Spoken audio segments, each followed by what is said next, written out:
Class 10 math multiple choice question CBSE এর AP series থেকে দেখো তোমরা কি রয়েছে, fourth term the from the end of AP.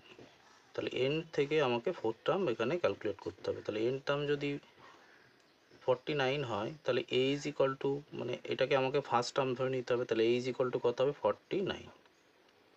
আচ্ছা, ফোর্থ টার্ম বের করার আমাদের ফর্মুলা কি আছে? তাহলে fourth term is equal to, আমরা কি জানি, যে কোনো এপি সিরিজের লাস্ট টার্ম বের করতে গেলে a plus n minus one into d, এই ফর্মুলা দিয়ে আমাকে বের করতে হবে। তাহলে এখানে এ আমরা পেয়ে গেছি, তাহলে এন হচ্ছে আমাদের কত হবে? 4 হবে।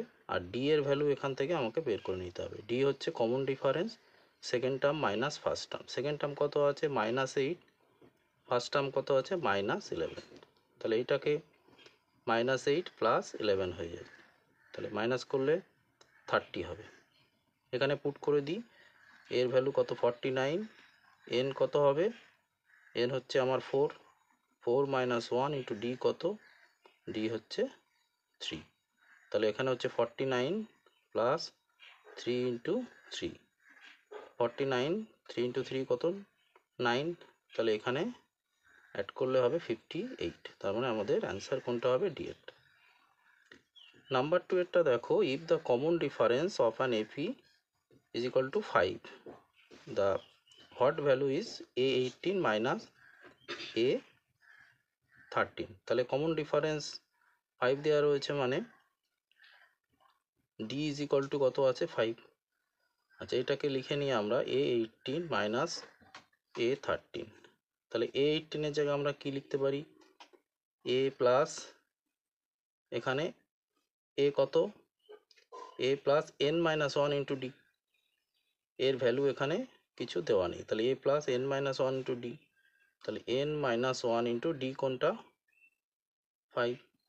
a13 এর ওখানে লিখতে পারি আমরা সেমভাবে, এখানে ব্র্যাকেট প্রোভাইড করি, a plus n minus 1 into D. D কত? 5।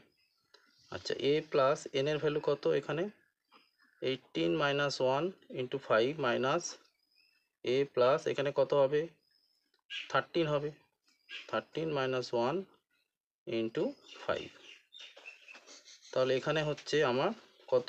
17 ইন্টু 5। মানে a প্লাস 85 মাইনাস, এখানে সাইন চেঞ্জ হয়ে যাবে, ব্র্যাকেটের আগে মাইনাস রয়েছে বলে, a মাইনাস এখানে হবে 12 ইন্টু 5, তার মানে 60 হবে। এ ক্যান্সেল হয়ে যাবে। 85 থেকে 60 মাইনাস করলে কত হবে? 25। তার মানে অ্যান্সার হবে সি।